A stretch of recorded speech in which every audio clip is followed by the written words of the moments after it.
കേന്ദ്ര ഏജൻസികളെല്ലാം തന്നെ പ്രതിപക്ഷത്തെ തകർക്കാനുള്ള ആയുധമാക്കി തുടങ്ങിയതോടെ അന്വേഷണ ഏജൻസികളെ സംശയിച്ചു തുടങ്ങുകയാണ് രാജ്യം. ഇപ്പോഴിതാ തെരഞ്ഞെടുപ്പ് യോഗങ്ങളിൽ തന്നെ അത് ചർച്ചയാവുകയാണ്.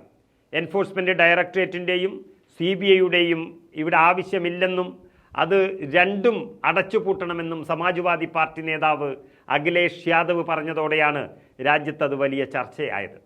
ഈ നിർദ്ദേശം ഇന്ത്യ സഖ്യത്തിന് മുന്നിൽ വെക്കുമെന്നും അഖിലേഷ് യാദവ് വ്യക്തമാക്കിയിരിക്കുന്നു. അദ്ദേഹം പറഞ്ഞത് ഇങ്ങനെയാണ്: CBIയും EDയും അടച്ചുപൂട്ടണം. നിങ്ങളെ അവർ വഞ്ചിച്ചിട്ടുണ്ടെങ്കിൽ ആദായ നികുതി വകുപ്പിനെയും ആ രീതിയിൽ തന്നെ കൈകാര്യം ചെയ്യണം. നമുക്കെന്തിനാണ് CBI? എല്ലാ സംസ്ഥാനത്തും അഴിമതി വിരുദ്ധ വകുപ്പുകൾ വളരെ സജീവമായുണ്ട്. അത് നന്നായി ഉപയോഗിക്കണമെന്നും അഖിലേഷ് യാദവ് ആവശ്യപ്പെട്ടു.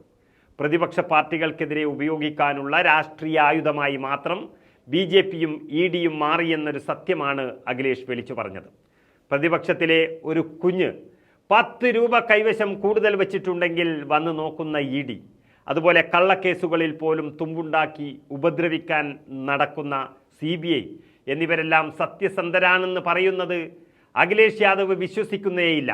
അദ്ദേഹം പറയുന്നത് ഇത്രയും വലിയ അന്വേഷണം നടത്തുന്ന ഏജൻസികൾ ഈ രാജ്യത്ത് തന്നെ ഏറ്റവും വലിയ കുംഭകോണമെന്ന് വിശ്വസിക്കുന്ന നോട്ട് നിരോധനത്തിലെ പിഴവുകളെക്കുറിച്ച് അന്വേഷണ ഏജൻസികൾ ഇതുവരെ അന്വേഷിക്കാത്തത് എന്തുകൊണ്ട് എന്നതാണ് അദ്ദേഹത്തിൻ്റെ ചോദ്യം. UPയിൽ ഇന്ന് 5ാം ഘട്ട തെരഞ്ഞെടുപ്പ് നടക്കുകയാണ്. രാഹുൽ ഗാന്ധിയും അഖിലേഷ് യാദവും പങ്കെടുക്കുന്ന യോഗങ്ങളിലെല്ലാം തന്നെ ജനങ്ങളുടെ തള്ളിക്കയറ്റവും ആവേശവും ഇന്ത്യ മുന്നണിക്ക് വലിയ ആത്മവിശ്വാസം പകരുകയാണ്. അതുകൊണ്ട് തന്നെ EDയെയും CBIയെയും ഈ രാജ്യത്തിന് ആവശ്യമില്ല എന്ന അഖിലേഷ് യാദവിൻ്റെ നിർദ്ദേശം കൂടി UPയിലെ തെരഞ്ഞെടുപ്പിൽ ചർച്ചയായി കഴിഞ്ഞു. രാജ്യത്തെ നിഷ്പക്ഷമായി നിൽക്കേണ്ടുന്ന അന്വേഷണ ഏജൻസികൾ തന്നെ സംഘപരിവാറിൻ്റെ മേലങ്കി അണിഞ്ഞതും അനാവശ്യ ഉപദ്രവം നടത്തുന്നതും രാജ്യത്ത് ചർച്ചയാവുന്നത് BJPക്ക് തിരിച്ചടി തന്നെയാണ്. ഏതായാലും ഉത്തർപ്രദേശിൽ 7 ഘട്ടങ്ങളിലും ലോക്സഭാ തെരഞ്ഞെടുപ്പ് നടക്കുകയാണ്. ആദ്യ 5 ഘട്ടങ്ങൾ പൂർത്തിയാകുന്നതോടുകൂടി ചിത്രങ്ങൾ ഏകദേശം വ്യക്തമായി കഴിഞ്ഞു.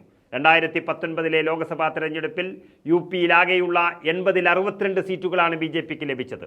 സമാജ്വാദി പാർട്ടിക്ക് 5ഉം മായാവതിയുടെ BSPക്ക് 10 സീറ്റുകൾ ലഭിച്ചിരുന്നു. കോൺഗ്രസിന് 1 സീറ്റുമുണ്ട്. എന്നാൽ ഇത്തവണ ഇന്ത്യ മുന്നണിയുടെ നല്ല മുന്നേറ്റം പ്രവചിക്കുന്ന സംസ്ഥാനത്ത് അഖിലേഷ് യാദവിന് നല്ല പിന്തുണയാണ് ലഭിച്ചുകൊണ്ടിരിക്കുന്നത്.